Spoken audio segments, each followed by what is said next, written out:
चलिए रुक करते मध्य प्रदेश का वोट पर आ गए। बीजेपी कांग्रेस के निशाने पर अधिकारी लगातार बने हुए, दोनों ही तरफ से अफसरों पर पक्षपात के आरोप लगाए जा रहे। कांग्रेस अभी से तैयार अफसरों की सूची एक तरफ जहां कर रही, तो बीजेपी भी अफसरों को चेताने से नहीं बाज आ रही है। मतदान के दिन देखिए कई जगहों पर छिटपुट घटनाएं हुई थी और इसको लेकर अब कांग्रेस ने जहां एक तरफ अधिकारी कर्मचारियों पर कई गंभीर आरोप लगाए हैं, उनकी सूची तैयार की जा रही है जिन्होंने फर्जी मतदान कराया, ऐसा कांग्रेस का कहना है। तो दूसरी तरफ बीजेपी भी अपने अफसरों को चेताने से बाज नहीं आ रही है। कई घटनाएं मतदान के दौरान निकलकर सामने आई थी। ऐसे में अब कांग्रेस बीजेपी दोनों की तरफ से ही ऐसे अफसरों की लिस्ट तैयार की जा रही है जिन्होंने मतदान में अपना जो कॉन्ट्रीब्यूशन था सही तरीके से नहीं दिया है।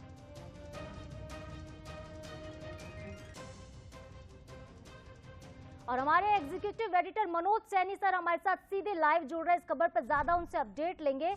मनोज जी, अधिकारियों पर सवाल अब उठने लगे, अफसरों पर। पहले तो क्या ईवीएम पर सवाल उठते थे, लेकिन अब अफसरों पर बीजेपी कांग्रेस के लोग सवाल खड़े कर रहे हैं, पक्षपात के आरोप लगा रहे हैं।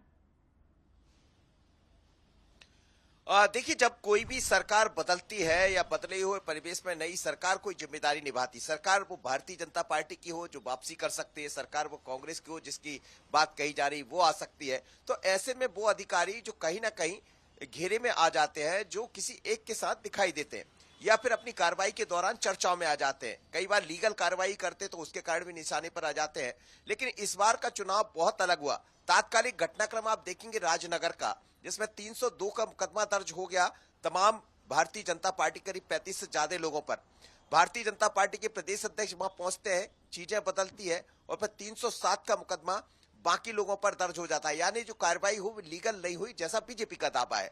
तो ऐसे में अधिकारी निशाने पर आते। बात यही नहीं है, ऐसे करीब करीब दर्जन भर से ज्यादा अधिकारी है जिनको लेकर ये चर्चा कही जा रही है कि यदि सत्ता बदलती है तो वो मुश्किल में पड़ जाएंगे। और इसीलिए आपको याद होगा कि कमलनाथ जब मंच पर थे तो उन्होंने कहा कि रात के बाद दिन भी आता है, ज्यादा दिन नहीं है हमें वापस आने में।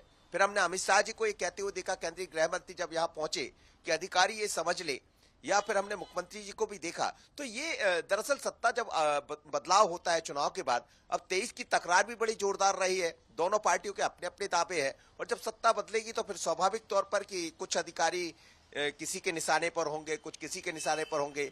मुख्यमंत्री कौन बनेगा इस समय तो चर्चाएं दोनों तरफ से। यदि बीजेपी भी आती है तो कि शिवराज जी आगे कंटिन्यू करेंगे या कमलनाथ आते हैं तो वो क्या करेंगे, इसलिए चर्चा। और ऐसा कहा जा रहा है कि दर्जन भर से ज्यादा अधिकारी निशाने पर आ गए। दोनों दल अपने अपने तरह से सूचियां तैयार कर रहे हैं, चाहे कांग्रेस के नेता हो या भारतीय जनता पार्टी के नेता। तो 3 के बाद जो 4 और 5 तारीख होगी, उसके बाद तस्वीरें साफ हो जाएगी कि कौन गया, कौन बचा और कौन निशाने पर था। जी बिल्कुल सर, 3 तारीख को तस्वीर साफ हो जाएगी और सभी को इंतजार है जब रिजल्ट सबके सामने होंगे। तमाम जानकारी के आपका बहुत बहुत शुक्रिया सर।